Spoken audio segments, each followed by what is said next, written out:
Olá, aqui é a Mônica. Eu vou estar apresentando agora para vocês o módulo 3 do total de 8 módulos da disciplina de Gerenciamento da Qualidade na Fabricação de Produtos em Process Control EAD Uninovartis. Então, agora a gente vai introduzir para vocês a RDC 17 de 2010, como eu falei, a resolução mandatória para a política de boas práticas de fabricação da Anvisa para o território brasileiro. É importante a gente falar que a RDC 17 de 2010, ela não é dividida nesses 10 princípios. Ela é uma legislação contínua, onde vocês, para estudar para a disciplina, vocês obrigatoriamente vão ler essa resolução. Então, vocês vão ver que ela tem subdivisões temáticas, mas eu gosto muito dessa abordagem que foi desenvolvida pela Yugi, onde tenta unificar conceitos centrais como 10 princípios. Eu acho que para treinamento esse conceito fica bem rápido e prático. Então, nesse módulo 3, eu vou falar os primeiros 5 princípios e no módulo 4 eu vou apresentar os 5 princípios restantes para a gente fechar os 10 princípios das boas práticas. Por que eu falo de boas práticas? Porque controle de qualidade em processo, que é o assunto da disciplina, é abordado na Lei 9. Só que, como eu falei, dos elos da corrente, não existe nenhuma lei mais importante que a outra. Para eu ter qualidade, não basta só eu ter controle do processo. Eu tenho que ter definição, validação do meu processo, eu tenho que ter matérias-primas, eu tenho que ter equipamentos, eu tenho que ter manutenção, eu tenho que ter água, ar-condicionado, treinamento. Não adianta eu ter controle em processo se o que eu vou estar controlando já não tem qualidade, porque os meus insumos não têm qualidade, etc. Então, como as leis são interligadas e nenhuma é mais importante que a outra, para a gente se aprofundar posteriormente na Lei 9, eu preciso que vocês conheçam as 10 leis, ok? Não existe uma mão com um ou menos dedos. Todas as mãos têm que ter 10 dedos, né? As duas mãos juntas. Então, vamos resumir esses 10 princípios básicos. O primeiro princípio é sobre escrever e elaborar documentos, ou seja, eu preciso ter na minha empresa procedimentos, POPs, formulários, guias, onde eu tenho o passo a passo de cada atividade. Eu não posso ter 2 pessoas fazendo as mesmas tarefas de formas diferentes, porque os resultados vão ser diferentes, mas as pessoas não são a empresa. A empresa é uma só. E o produto tem as especificações definidas no desenvolvimento e no dossiê de registro. Então, o produto ele não pode ser mais vermelho ou menos vermelho. Ele tem que ser exatamente vermelho da forma como ele foi registrado. O princípio 2 é seguir os procedimentos. Não adianta você ter todos os procedimentos dispostos para os seus colaboradores na área fabril e os seus colaboradores não terem o costume de ler os documentos ou, de vez em quando, fazer uma releitura para simplesmente reanalisar se com a prática do dia a dia, será que eles não simplificaram algum processo? Às vezes você simplifica algumas etapas, mas você deixa de fazer alguns procedimentos importantes para que a gente tenha um controle dos riscos. Às vezes as pessoas acabam retirando alguns controles básicos, algumas aferições de pH, e não podem. Você não pode seguir para uma próxima etapa se você não tenha passado por todas as etapas como estão descritas no procedimento. O princípio 3 é você sempre documentar tudo o que você fez. Então, se você não preencher a documentação, você não consegue ter uma rastreabilidade no caso de falhas. Você só consegue observar falhas no momento que você abre esse relatório de investigação e você começa a rastrear o desenvolvimento do produto. Você só rastreia através da documentação. Então, você pega a ordem de produção daquele lote e você vai rastreando cada um dos documentos.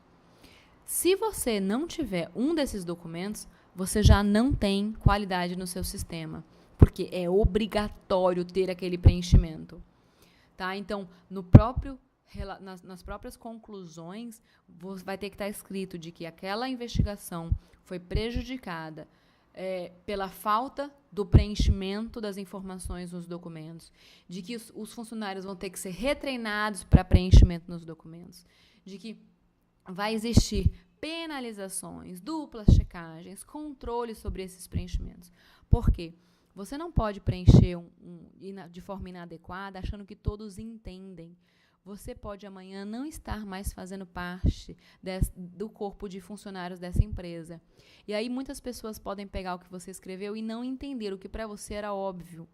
Então, você precisa seguir os padrões da empresa, pensando que todos os funcionários têm que deixar para a empresa a informação sobre o produto e sobre os lotes produzidos. Aquela informação, ela não te pertence, ela pertence à empresa, porque você pode se demitir ou ser demitido em qualquer momento.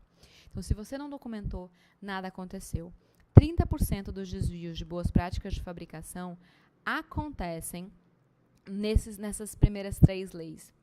Por causa de falta de preenchimento incorreto, pessoas às vezes que fizeram uma correção inadequada, colocando branquinho, liquid paper, onde não se coloca liquid paper em uma documentação oficial, tem que se fazer um traço, onde você consiga ler o que está escrito embaixo, assinar e datar, onde você prova que foi um erro e não uma intenção de mascarar ou desviar aquela produção, tá? Então, é muito importante que a gente tenha o respeito a isso. A gente, identificando os desvios, a gente consegue ter ações corretivas, a gente consegue aprender com o erro, tá? Então, encarem o problema de frente. O princípio 4 é o princípio de validação. O princípio de validação ele é um dos princípios mais complexos da gente compreender, porque ele envolve diversas coisas. Envolve qualificação, certificações, calibrações, equipamentos. Então, o que a gente precisa entender? Que a validação ela vai ser abordada posteriormente em um módulo só sobre validação de processo. Mas ela é a forma que garanta que os sistemas que fazem o produto, eles fazem exatamente como foram designados para fazer. Ou seja, todo o meu processo ele é realizado da forma que ele foi desenvolvido para ser. Isso é muito importante, porque eu preciso ter certeza de que aquelas designações que eu falei que eram importantes estão sendo cumpridas. E para isso eu vou ter que ter um grande trabalho no controle de mudanças, porque as mudanças são inerentes a qualquer processo industrial. Não existe um processo industrial que não sofre mudanças. Depois de 12 anos, qual equipamento que não está obsoleto? Qual nova tecnologia que não foi inserida? Então, sempre vão existir novas mudanças. Um método analítico que era por espectro, que passa a ser por cromatografia líquida. Um equipamento que era um misturador convencional, que passa a ser um Raishir. Um HPLC que passa a ser um UPLC. Essas mudanças acontecem. E eu tenho que analisar qual é o impacto dessa mudança ao meu produto. Quais são os riscos? Porque muitas vezes eu tenho que essa minha análise de mudanças me gera a conclusão de que eu tenho que revalidar. Então, se eu estou fazendo um processo que foi validado e registrado para ser com um misturador planetário, ele passa a ser por Raishir, eu chego à conclusão de que eu vou ter que revalidar o meu processo. E muitas vezes você vai ter que fazer todas as medidas que isso lhe obriga. Que além da revalidação, da nova validação, você vai ter que fazer a alteração, a informação Anvisa, a alteração do registro do seu produto, alterando essa informação, as especificações, você vai ter que alterar a ordem de fabricação, você vai ter que alterar o seu procedimento.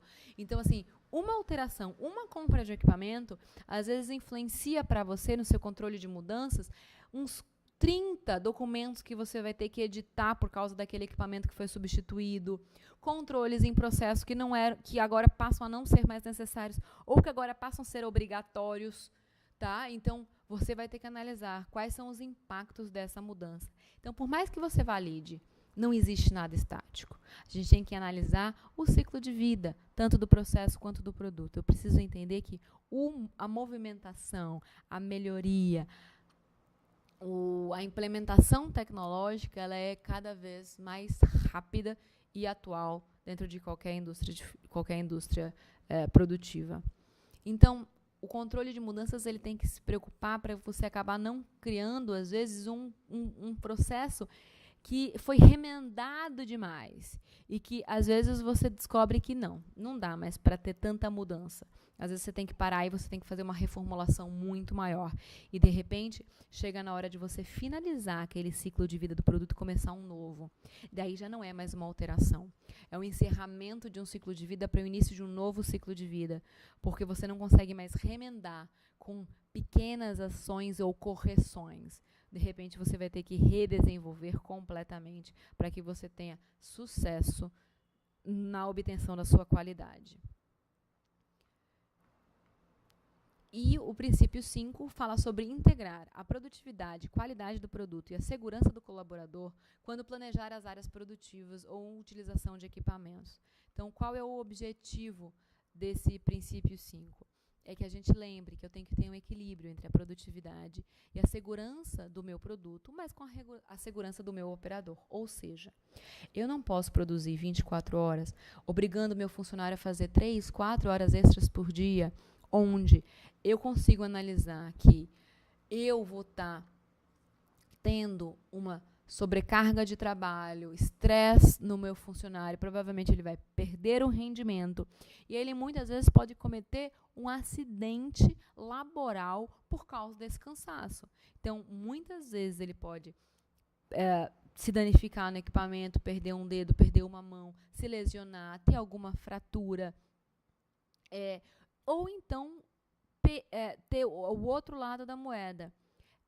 Esse cansaço gerar num produto que não foi bem produzido e influenciar na qualidade do meu produto, que vai ter prejuízo ao efeito terapêutico que meu cliente precisa e, de repente, até causar danos à saúde do consumidor desse produto. Tá? Então, eu preciso pensar tanto no operador, isso não envolve só o operador, envolve o uso de EPIs. Eu não posso falar que o meu operador não tem a necessidade de trocar a roupa porque tem que produzir. Não, ele tem que trocar a roupa de tanto tempo, ele tem que trocar a luva de tanto tempo. Eu não posso colocar a produtividade acima de qualquer coisa. Aqui envolve também essa questão de incineração, reciclagem, tratamento de efluentes, respeito ao meio ambiente, número de carbono que a gente coloca no ar, na atmosfera, tá? Então, envolve tudo o que você pode imaginar, que a produtividade compromete a saúde de forma direta ou indireta. Para isso, a gente tem que falar também um pouco nos EPIs, né? Os EPIs são fundamentais para ter esse equilíbrio. Então, a gente precisa lembrar dos aventais, dos capacetes, das luvas, das máscaras. E o treinamento de EPI, ele é obrigatório para todo o seu chão de fábrica. Você precisa explicar para as pessoas, porque a touca ela é colocada por cima do ouvido e não atrás do ouvido. Isso é super importante. Você tem que explicar porque os carecas têm obrigatoriedade de usar a touca. Não é porque você não tem cabelo, que você não tem micro-organismos no seu extrato córneo. Você tem que explicar por que a troca de luvas, por que os capacetes, por que os óculos, por que a proteção auricular. Não existe você falar, tem que ter e não vai ser aceito quem não use. Se você colocar para o seu colaborador o dano que ele vai poder causar à sua saúde ou o dano que ele vai poder causar ao paciente, caso ele tenha uma contaminação, o produto tem uma contaminação por causa de algum material biológico seu, como secreção de cera de ouvido, secreção nasal, ou descamação tecidual, você começa a fazer com que a pessoa entenda que ela não quer expor esse produto a esse risco. E agora vocês vão executar a atividade 3 sobre as primeiras 5 leis das boas práticas de fabricação contidas na RDC 17 de 2010 e em qualquer guia internacional de boas práticas de fabricação. Tá? Até mais.